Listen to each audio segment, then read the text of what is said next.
Harris, she can't quite figure out what she thinks. Because whenever they stick a microphone in front of her face, and that's rare, right? Kamala Harris very rarely does interviews, especially with hostile media. What she'll say, she'll actually brag about the fact that inflation is lower than it was when she took over.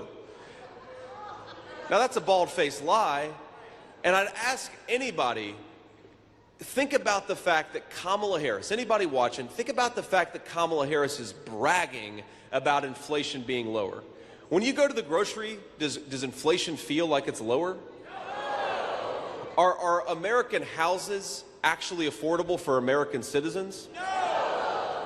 Everywhere you look, prices are higher, things are more expensive, and American citizens can't afford the basic necessities. Look, I grew up in a family where my mamaw sometimes struggled to buy the things that she needed. Sometimes she wouldn't buy prescription drugs so that she could afford to put food on our family table.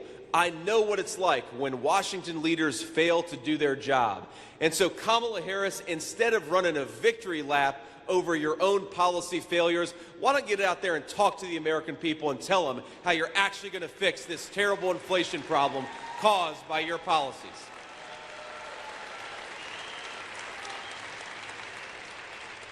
You know, gas prices are up 45% under Kamala Harris. That's just in Michigan. In Michigan, home prices are up 41%. I know we have a lot of parents and a lot of grandparents in this room. Speaking as the father of 3 young children, I would like my kids, when they grow up and move out, and hopefully that eventually happens, but when they grow up and they move out, I want them to be able to afford home ownership in the United States of America. That's a core part of the American dream, right?